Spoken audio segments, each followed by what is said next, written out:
What if the person everyone ignores just a simple janitor suddenly becomes the only person who can save one of the most powerful CEOs in the country? Tonight, a little girl's desperate plea uncovers secrets no one saw coming. A past filled with valor and a plan that will shock everyone. Stay tuned, because this isn't just a story of courage, it's a story of justice, revenge, and a secret you'll never forget. The night was quiet on the 40th floor of the corporate plaza building. The kind of silence that usually accompanied empty hallways and polished floors. Jonathan Williams, dressed in his gray janitor uniform, pushed his mop slowly, methodically, as though the world outside didn't exist. The dim fluorescent lights flickered occasionally, casting long shadows that danced along the walls. He had been here for 2 years, a familiar, invisible presence in a building that thrived on power, money, and appearances. Nobody really noticed him, except for the polite nods from executives who never stopped to ask his name. Suddenly, that quiet was shattered. A small, frantic voice echoed down the hall. "You have to help me. They hit my mom. She's dying." Jonathan dropped the mop, instantly alert as a little girl no more than 7 years old came running toward him. Her blue eyes were wide with fear. Her tiny hands gripped the front of his uniform with a desperation that made his chest tighten. Her name was Sophie Blackwood, the daughter of the CEO. And she was crying, trembling, utterly vulnerable. Jonathan crouched down to her level, done, his calloused hands resting gently on her shoulders. "Where's your mother?" he asked calmly, his voice steady, betraying none of the concern that roared through his mind. Sophie pointed toward the double-glass doors of her mother's office, from which muffled screams and thuds of struggle leaked into the hallway. Jonathan's eyes narrowed. Something was very wrong, and he could feel the weight of every second ticking by. "Listen to me," he said softly, his tone commanding but reassuring. "Go into that closet over there and stay inside. Don't come out for anything, understand?" Sophie nodded quickly, scrambling into the small space as Jonathan silently moved toward the office. He dropped the cleaning cart against the wall, each movement precise, calculated. Tonight, he was no ordinary janitor. The door to the office creaked as he pushed it open, and the scene inside made his blood run cold. 3 men in dark suits had Rachel Blackwood, the CEO of the nation's largest tech company, pinned against the wall. She was struggling, trying to fend them off, but it was clear she was losing. One of the attackers laughed, the sound cruel and dismissive, while another casually flicked a gun from his waistband, showing it off as though it were a toy. The third man moved with a menace that made every hair on Jonathan's neck stand on end. Jonathan didn't hesitate. His body moved with the precision and fluidity of someone trained for combat. A sharp contrast to the submissive, invisible figure the world assumed him to be. In 3 lethal, lightning-fast movements, the 3 attackers were on the floor, conscious, their guns clattering across the hardwood. Rachel's eyes went wide, blood trickling from the corner of her mouth as she stared at him. Disbelief and relief mingling in equal measure. Who are you?" she asked, voice trembling. Jonathan, already checking her injuries with the expertise of a medic, only replied, "Just someone in the right place at the right time," before either of them could breathe. The echoing wail of sirens announced the arrival of the police. Flashing red and blue lights cut across the glass walls, and within minutes officers were at the scene. But their reception of Jonathan was far from gratitude. Instead of praise, suspicion dripped from their questions. A tall detective stepped forward, arms crossed, eyeing him critically. "You were alone with her when we arrived," he said. "How do we know you weren't involved?" Rachel's protest was immediate and fierce. But Jonathan had seen this before, an automatic assumption shaped by prejudice rather than evidence. He remained calm, composed, folding his hands on the desk in front of him. Every muscle in his body relaxed, yet his mind raced with assessment and caution. His eyes, deep and steady, hinted at a past the officers could never imagine. A history that gave him the serenity and control to face suspicion without flinching. The uniform he wore hid more than muscles. It hid decades of discipline, danger, secrets that could change the way everyone in that room viewed him in an instant, even as detectives fired leading questions. Probing for inconsistencies, Jonathan answered with clarity and precision, never raising his voice, never betraying anger. Every word, every pause was deliberate. He knew that to reveal too much too soon could be dangerous, yet his silence was powerful. A quiet reminder that the man standing before them was not defined by his current role. Outside, Sophie clutched the closet door, waiting. Unaware of the full scope of danger she had narrowly escaped, yet safe in the knowledge that someone she trusted was watching over her as the officers continued their interrogation. Jonathan's calm remained unbroken. The bruises, the threat, the chaos, none of it fazed him. He had faced far worse. And though no one in the room knew it, the janitor they assumed to be nothing more than a silent cleaner had the skill, the training, and the courage of a man whose life had been forged in battlefields far from corporate hallways. Tonight, he was invisible to the world, but his actions would speak louder than any title ever could. And as the police continued their questioning, Jonathan's eyes betrayed only one thing: a quiet, unshakable confidence that whatever came next, he was ready. Rachel Blackwood lay on the hospital bed, her face pale and bruised. The bandages, a stark reminder of how close she had come to disaster. Dr. Martinez leaned in. Voice low but urgent, "Senora Blackwood, the tests you requested show you were drugged. Rohypnol. Someone planned this attack carefully." With precise timing, Rachel's mind raced as fragments of the afternoon's board meeting flashed before her eyes. She had refused Vincent Sterling's $2 billion merger proposal. His icy glare and veiled threats now made perfect sense. This was no random act of violence. This was orchestrated. The architect of her suffering was a man who thought money and power could intimidate anyone. Meanwhile, Jonathan sat in the dim interrogation room at the police station. The harsh fluorescent lights above him hummed as Detective Morrison slammed a folder onto the table. "You were standing in the same spot for 15 minutes. Care to explain?" Morrison's tone was accusatory, laced with suspicion. Jonathan's posture remained calm, upright, unyielding. He folded his hands and answered with measured respect. "I wasn't spying. I was observing. Part of my job is noticing details that don't make sense." Detective Parker leaned forward, incredulous. "You expect us to believe a janitor somehow thwarted 3 armed men and rescued a CEO? Coincidence?" Jonathan tilted his head slightly, a calm smile touching his lips. "Sometimes coincidence is just opportunity meeting preparation." His mind replayed the scene with perfect clarity. The black van that stopped in front of the building at 10:47 p.m. The 3 men stepping out, and the van speeding away at 10:52. He had noticed the timing. The angles, the unspoken mistakes that anyone trained to observe patterns would catch. "Check the street cameras," he said quietly. "You'll see what I mean. Those 3 men didn't leave the scene alone. They were carried out unconscious, a few blocks down. You can verify it." The detectives exchanged uneasy glances. Jonathan's information was too precise to ignore. Just then the door opened, and a woman in a tailored suit entered, her presence commanding attention. "I'm Amanda Foster, representing Mr. Williams," she announced, briefcase in hand. The detectives protested, but Amanda's authority was unmistakable. Jonathan stood, expression neutral, but a faint surprise flickered across his face as he listened. "Captain Jonathan Williams, Army Special Forces, 3 tours in Afghanistan. Medal of Honor for exceptional valor in combat," she said. For the first time that night, Jonathan's carefully maintained calm betrayed a hint of acknowledgement. His secret past, invisible to the corporate world, was finally recognized by someone who understood the significance. Vincent Sterling, meanwhile, paced the office of his private attorney, Richard Ashford, on the 55th floor of his skyscraper. He poured himself an expensive whiskey, his face a mask of controlled irritation. "Has the problem been solved?" he asked, the word dripping with arrogance. Ashford hesitated before replying. "Blackwood is hospitalized, but there's a complication. A janitor interfered, and now the police are asking questions." Vincent laughed dismissively, but the sound was hollow. "A janitor. That man is insignificant. He can't interfere with my plans."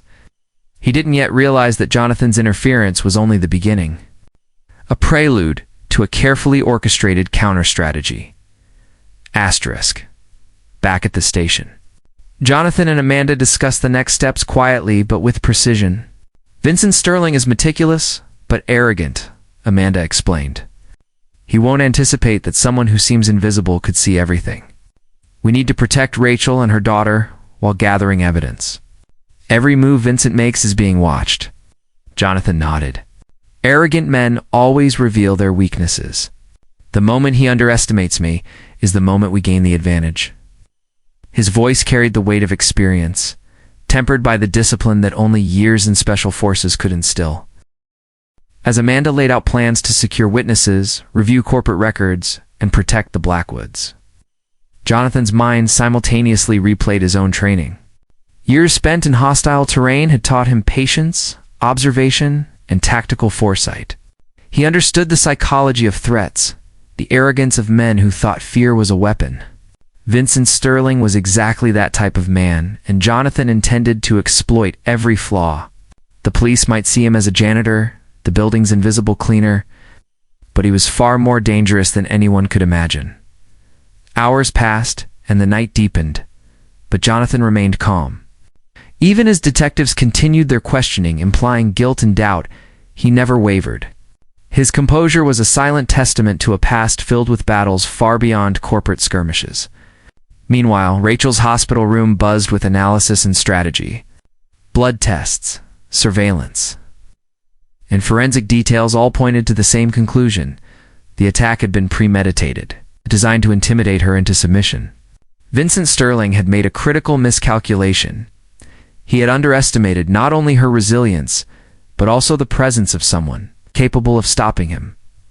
Jonathan's mind was already working on contingencies, protection protocols for Rachel and Sophie. Gathering irrefutable evidence against Sterling, leveraging contacts from his military past, all these pieces were aligning. By the time Vincent Sterling realized what had happened, the architect of his empire of intimidation would already be several moves ahead. And through it all, Jonathan remained calm. His demeanor, a mask hiding decades of experience, valor, and the kind of precision that could turn the tables on anyone foolish enough to think they were untouchable. Jonathan Williams moved through the city with the quiet precision of a man who had spent years reading situations before anyone else noticed them. The first step in his plan was assembling a team, not from the world of corporate law or private security firms, but from a place he knew best, his former Army Special Forces comrades. Each one had trained under extreme conditions. Each one had faced threats that made the city's corporate politics seem trivial. And each one had sworn loyalty to him in a way no contract could ever replicate. Michael Santos, a former instructor at a self-defense gym, was the first to arrive, followed by 4 others skilled in protection and surveillance. Jonathan outlined the mission: discreet, effective, and invisible. Protect Rachel Blackwood and her daughter Sophie. Monitor Vincent Sterling's movements. Collect evidence without tipping off their target. Every role was assigned with military precision. Every detail accounted for. Meanwhile, Vincent Sterling believed he had regained control. He obtained a temporary restraining order against Jonathan, confident that it would keep the janitor away from the corporate plaza building. It was exactly the type of arrogance Jonathan expected. A man who relied on paperwork and legal threats to intimidate others, convinced that boundaries on paper could contain someone with real-world experience. Jonathan smiled at the irony. The restraining order in his mind wasn't a barrier, it was an opportunity. Without stepping foot into the building, he could implement surveillance, track Vincent's routines, and observe every interaction. What Sterling saw as a victory became a blindfold, hiding Jonathan's invisible operations from his view. By nightfall, Jonathan's network was in place. Cameras discreetly positioned in streets and parking lots. Former Rangers blending into the background, monitoring security feeds, recording conversations, taking note of every movement. Vincent Sterling continued his attempts to intimidate Rachel and her team, unaware that every phone call, every security sweep, and every meeting was being observed. He prided himself on control, on the illusion that fear could shape compliance. But Jonathan's calm patience made him a phantom no amount of money could detect. Amanda Foster worked alongside him, coordinating evidence collection. Financial documents showing payments to private security firms, audio recordings of Vincent discussing coercion and intimidation tactics, and photographs of the men he employed to pressure executives, all compiled meticulously. Each piece added weight to the case. Each confirmed the network of corporate crimes Vincent had built over 15 years. Jonathan reviewed each file with the cold, methodical attention of a soldier analyzing enemy territory, identifying weaknesses and predicting the opponent's reactions. Vincent, in his glass-walled office, remained oblivious. He boasted to his attorneys about how he had cornered the janitor, unaware that each boast was feeding the trap. Calls made in arrogance, movements taken with overconfidence, and discussions held without suspicion became a cascade of evidence for Jonathan's growing dossier. The more Vincent tried to demonstrate power, the more he exposed vulnerabilities. Jonathan's team captured every mistake, every indiscretion, silently preparing for the moment when the world would see Sterling as he truly was. Back in his modest apartment, Jonathan coordinated operations as if conducting a military campaign from a command post. Reports streamed in from his allies on the street, phone calls were recorded, and the data meticulously organized. He remained unseen, a ghost in the system, orchestrating a strategy where visibility would have been dangerous. Every decision calculated, every move timed, every detail accounted for. Patience, he reminded himself, was as powerful as any weapon. The world assumed he was powerless, that a janitor could be ignored. But that assumption was exactly what he leveraged. Rachel and Sophie remained safe under discreet protection, unaware of the complexity of the operation surrounding them. Their confidence in Jonathan allowed him to move freely. Every shadow watched, every potential threat anticipated. The corporate empire Vincent Sterling thought unassailable was already unraveling, and he didn't even realize it. His arrogance blinded him to the invisible network closing in. To the evidence quietly stacking against him, Jonathan and Amanda reviewed the operation repeatedly, ensuring no gap remained. The recordings captured Vincent's voice, proof of payments, connections between his intimidation tactics and past corporate actions, each revealing the breadth of his corruption. The meticulous collection of evidence meant that the moment the media became involved, there would be no question of authenticity.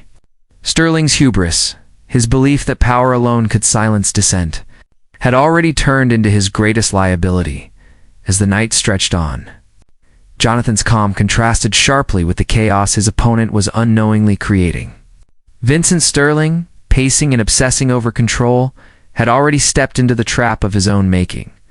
Jonathan's patience, strategy, and experience transformed the battlefield from corporate offices into a chessboard where every pawn, every rook, and every knight was positioned for maximum effect.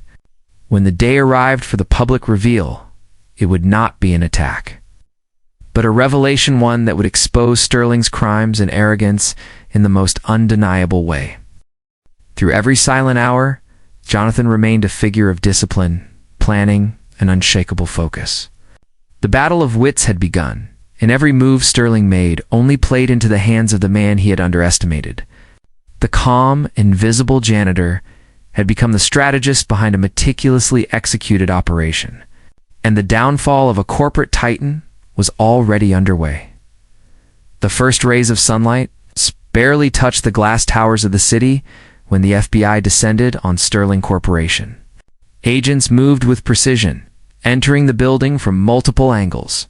Inside, Vincent Sterling, confident as ever, believed he was untouchable, surrounded by private security and layers of legal defenses. That illusion shattered within moments. Cameras rolled live as agents secured the floors, confiscated documents, and handcuffed Sterling. His face, once the picture of arrogance, now reflected disbelief and fear. The media captured every second, broadcasting live footage to millions. Vincent's empire of intimidation, built over 15 years, was crumbling before his eyes. Reports flooded in immediately. Investigative news outlets aired the damning recordings, conversations where Sterling discussed coercing executives, orchestrating attacks and using threats to enforce mergers. Financial records revealed payments to private security firms and hired enforcers, connecting him directly to the attack on Rachel Blackwood and others who had resisted his control. Witness statements from past victims emerged, corroborating the evidence and exposing a systematic pattern of intimidation and abuse. Sterling's arrogance had left a trail so blatant that nothing could be denied or explained away. The corporate board of Sterling Corporation convened an emergency meeting. Within hours, they removed Vincent from all positions, freezing his assets and canceling critical contracts. Investors, long patient and quietly frustrated by his tactics, divested immediately. The company's stock plummeted, wiping out billions in market value. Those who had once feared retaliation now felt empowered to act. Vincent, who had spent a lifetime manipulating power, now realized the fragility of influence built on fear alone. From penthouse to prison, his world had collapsed in a matter of hours. Vincent Sterling's new reality was stark. In federal prison, the man who had once dictated corporate empires learned lessons no boardroom could teach. Assigned to cell number 247, he shared space with Marcus, a former soldier wrongfully convicted. Conversations that once would have intimidated him now became mirrors reflecting his arrogance and cruelty. He swept floors, endured indignities, and listened as men he had once scorned discussed resilience, justice, and dignity. The billionaire who had sought to humiliate others was now confronted with the value of every human life, the respect owed to those society often overlooks. Meanwhile, Jonathan Williams' life took a dramatic, yet measured turn. Rachel Blackwood formally promoted him to Director of Corporate Security, a title accompanied by authority and responsibility far beyond his previous role. Yet Jonathan accepted not for prestige or wealth, but for purpose. His first initiatives transformed the corporate culture. Military-grade security protocols were implemented, yet the true innovation was the creation of an anonymous reporting system. Employees from interns to executives could now report intimidation, harassment, or abuse without fear of retaliation. Jonathan had transformed fear into empowerment, vulnerability into safety. Under his guidance, the building's environment shifted. Janitors, administrative assistants, and junior staff were no longer invisible. Each person, regardless of position or background, knew their rights and that any threat to their dignity would be taken seriously. Rachel observed these changes with admiration, aware that Jonathan's influence extended far beyond physical protection. He had instilled confidence, security, and a sense of justice within an institution where hierarchy had once silenced voices. Employees began speaking up, policies were enforced with integrity, and the workplace evolved from one of intimidation to one of accountability. Outside the corporate plaza, the social impact rippled further. Jonathan's lectures at universities, public interviews, and speaking engagements emphasized a critical lesson: true power does not come from wealth, title, or fear, but from courage, intelligence, and the protection of the vulnerable. His story inspired thousands to report abuses, stand against unfair treatment, and recognize the strength and dignity and competence. Media outlets celebrated not just the downfall of Sterling, but the empowerment of those he had once sought to dominate. Jonathan had turned a personal act of heroism into a movement for systemic change. In his own office, Jonathan watched Sophie play quietly while Rachel finalized a meeting. The bond between them was now unshakable, forged through crisis, trust, and mutual respect. Sophie ran to hug him as he entered, her laughter a reminder of why his mission mattered. Rachel, smiling with gratitude and pride, watched the family she had fought to protect now, safe, empowered, and resilient. The walls of the office reflected a transformed atmosphere, one of collaboration, respect, and vigilance. A stark contrast to the fear that once permeated every hallway. As for Vincent Sterling, he remained confined within his orange jumpsuit. Stripped of influence and confronted daily with humility, the media continued to report on his arrest. The revelations of his corporate crimes and the systemic abuse he had orchestrated. Each broadcast was a reminder that wealth and arrogance cannot override accountability. The man who had sought to belittle a single janitor had unwittingly catalyzed a change that would protect thousands for generations. Jonathan, standing by a window overlooking the city, reflected briefly on the journey. He had not sought revenge, but justice. He had not acted for fame, but for integrity. The visible world saw only a janitor, but the truth was far greater, a protector, a strategist, and a guardian of those too often overlooked. Rachel and Sophie were safe. Corporate culture had transformed, and Vincent Sterling's empire lay in ruins. In that moment, Jonathan understood that the greatest victories are those that uplift others, proving that true power lies not in dominance, but in the courage to defend the vulnerable and uphold dignity. If this story of justice touched your heart, subscribe to the channel for more stories of courage, intelligence, and dignity.